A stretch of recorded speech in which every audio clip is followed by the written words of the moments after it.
Hey, Khan, Shalom, Shalom, Israel, Shalom to the 12 tribes, Yasha Allah, giving, of course, all honor, glory, and praise unto the Most High God, Yahweh, Ba'ashem, Hamashiach, Yahweh Shai. That's all praise, honor, glorification unto the Most High God, Yahweh. All right, in the name of his only begotten Son, Hamashiach, Yahweh Shai. All right, who the world refers to as Jesus Christ. So, I'm going to get straight into this video through the Spirit. Essentially, as you can see from the title of this video, is that we essentially want to lay up treasure in heaven, right? We want to lay up treasure in heaven. For as much as, this world, people in this world, they want to lay up treasure upon earth. They want to invest. They want to, become millionaires in this world. They want to become billionaires in this world.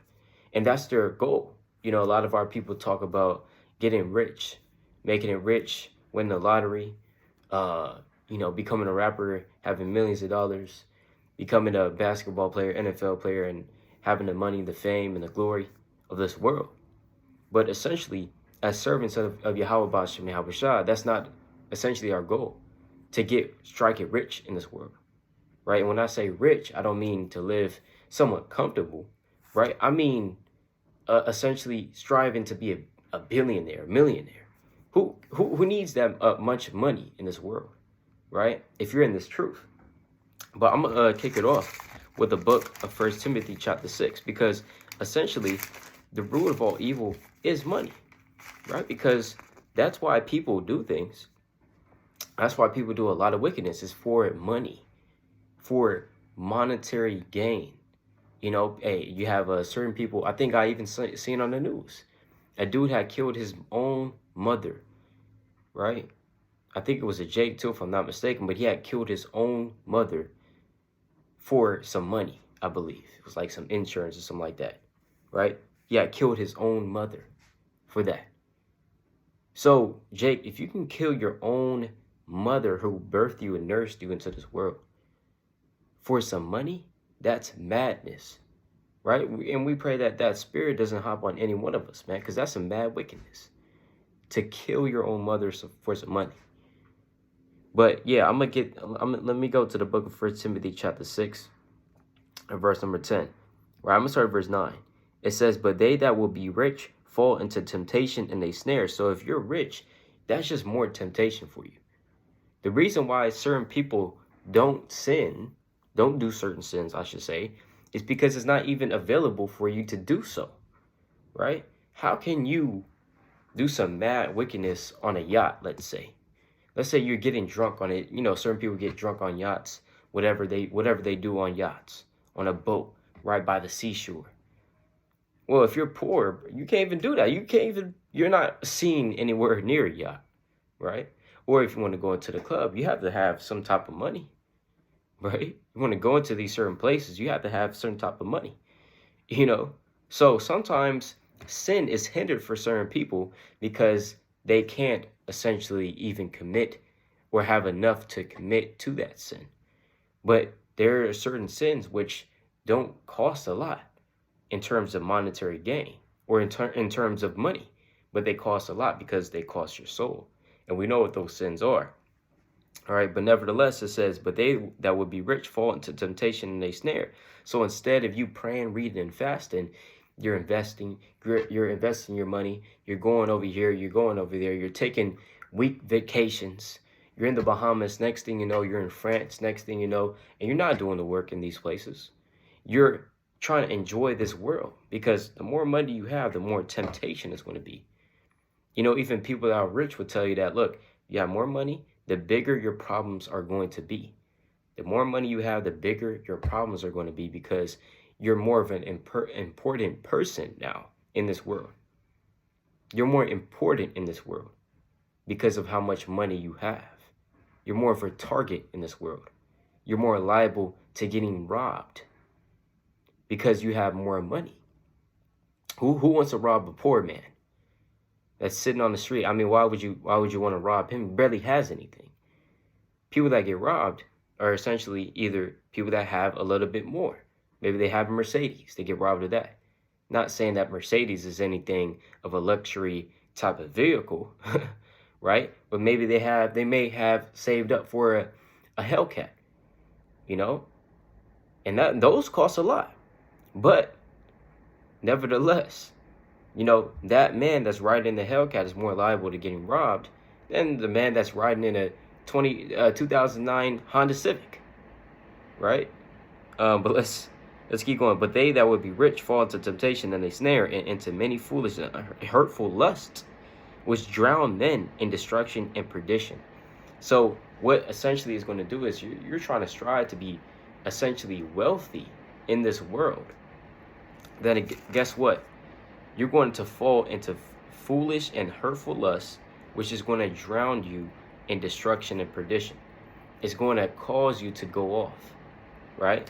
Even when you go to the book of Matthew, chapter 19, and verse number 21 on down, right? What did the Lord tell the rich man that asked him about how to get the kingdom of heaven? Matthew 19, verse 21, it says, Yahweh said unto him, that thou wilt be perfect. So if you want to go all the way, if you want to be perfect, you understand? You want to go above and beyond. It says, go and sell that thou hast, and give to the poor, and thou shalt have treasure in heaven, and come and follow me.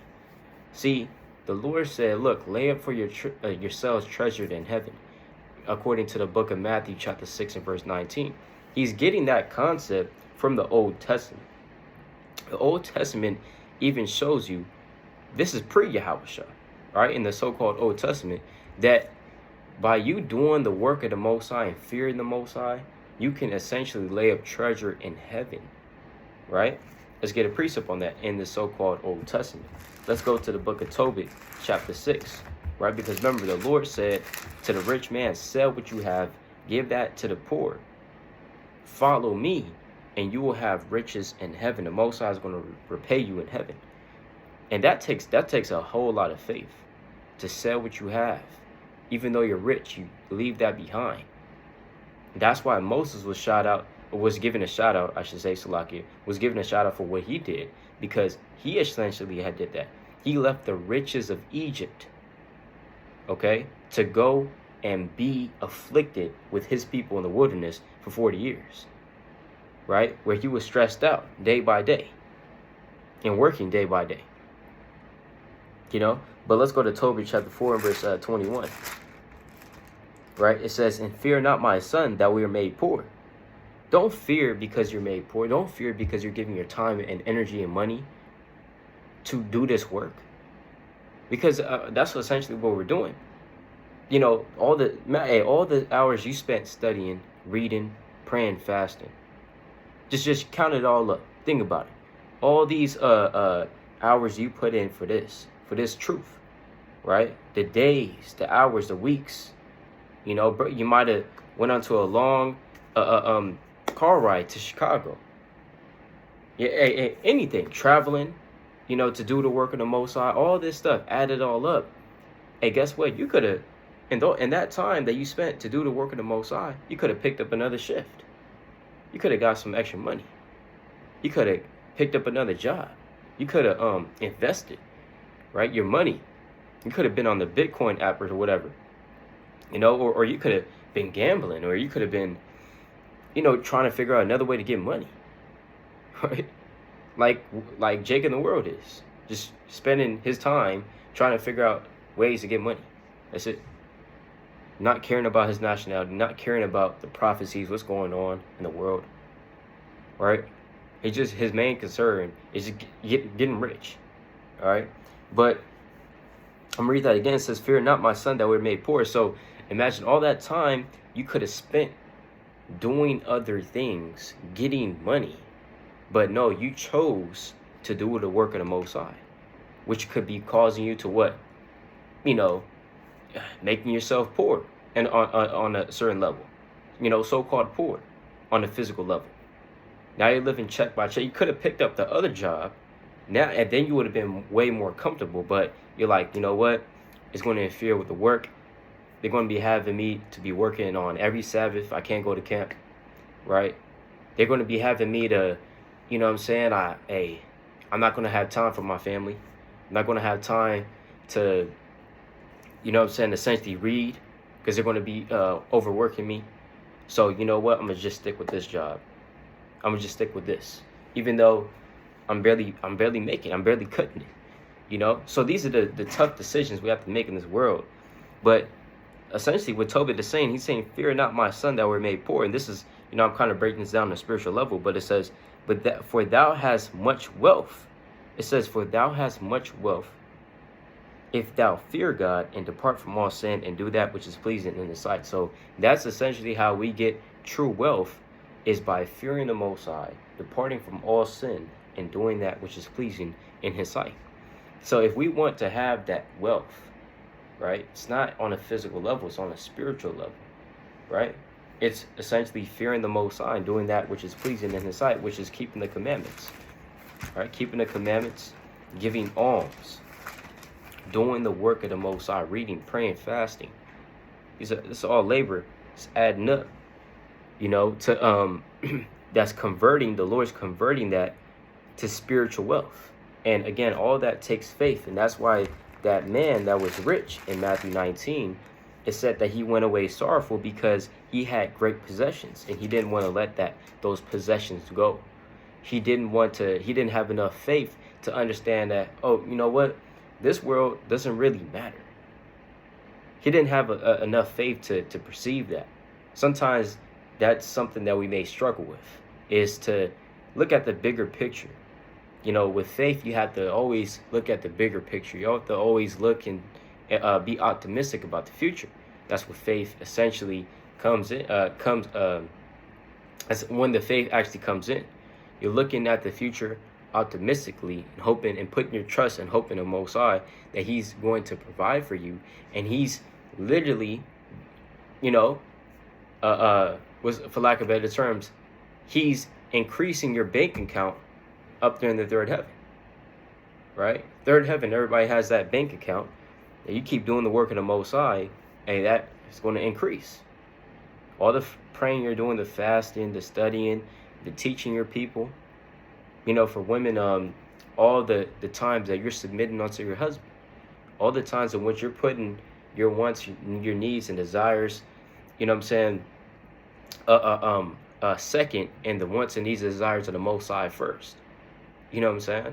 All the times when we're selfless, all the times when we're exercising the things that the Most High wants us to do, we're laying up treasure in heaven, because it's keeping the commandments, all right? But nevertheless, we want to lay up for ourselves treasure in heaven. The Lord said in the book of Revelation, chapter 3, Revelation chapter 3 and verse 18, it says, "I counsel thee to buy of me gold tried in fire." So what's that gold tried in fire? It's not essentially a physical gold. All right, this gold is talking about what? Let's go to the book of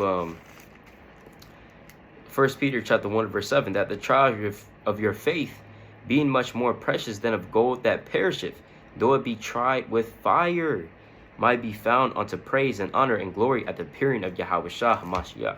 You see that? So this gold is like what? It says the trial of your faith being much more precious than of gold that perisheth, though it be tried with fire.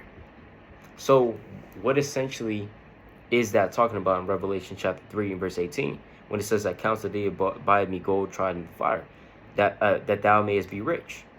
You want to buy this truth and sell it not. You want to buy faith. You want to buy wisdom. You want to buy that spirit of Yahweh Shah. And how do you buy it? By praying, reading, and fasting. By putting forth that effort to get it. The Lord said, "If any man lack wisdom, let him ask of God, who giveth to all men liberally, and upbraideth not, and it should be given him. But let him ask in faith." All right, James chapter 1 verse 5 on down through 6. All right, so you want to essentially put forth that effort to get wisdom, to get knowledge, to get your spirit right. All right, and we all, want to put in that effort to get that spiritual money, that spiritual gold that does not perish, even though it's tried with fire. It says that thou mayest be rich in white raiment, that thou mayest be clothed in that white raiment. Ecclesiastes 9 and 8, that goodly spirit that you want to have on you. All right, and that the shame of thy nakedness do not appear. You don't want to be in sin, Revelation 16 and 15. And anoint thine eyes with eyesalve, that thou mayest see. Mayest see what? See your flaws. See your because everybody has flaws. So you want to be able to the Most High to open up your eyes so you can see your flaws, that you can look into this Bible and you can see the wisdom, knowledge, and understanding. Because in plenty of precepts, Matthew 13:13, Mark chapter 4 verse 11, even in Isaiah 6 and 9, it shows you that there's certain people that see, but they cannot perceive what they're seeing. They cannot perceive what they're seeing on the spiritual level. They can read this Bible a million times over, but they can't see the same things that you're seeing because it's not revealed unto everybody. With the Most High to reveal this wisdom, knowledge, and understanding unto you. And a lot of times, like in this same verse, the Lord is saying the same thing over and over again. He's just using different metaphors, right? The gold tried in the fire, anoint your eyes with eye salve, and what? White raiment, that you can be clothed. It's essentially all talking about that you want to strive to essentially what? Get your spirit right. Strive for it to get mercy, to be faithful, to be merciful towards one another, right? So these are the things that's going to make you rich, right? These are the things that's going to make you rich, both in the spiritual world and also in your spirit. You want to have a rich spirit, as people like to say, rich in spirit, rich in faith. As it says, even in the book of James, chapter 2, verse 5, right? Have not God chosen the poor of this world rich in faith? So we essentially want to be rich in faith, these things, and not so much the monetary gain. But nevertheless, the Lord did say, even in the book of Proverbs, chapter 10, verse 4, right? Let's get that real quick. Of course, you want to, not saying that you don't want to go to work or anything like that, right? Or that you want to get a job. There's always a balance to things. But I'm going to get this precept, Proverbs 10, verse 4. He that becometh poor, that dealeth with a slack hand, but the hand of the diligent maketh rich. So the hand of the diligent is going to make rich. Okay, and that's both on the physical and spiritual level. The hand of the diligent, he's going to go to work. All right, he's going to make money. He's going to provide for his household. Okay, in every, aspect. That's being diligent. All right.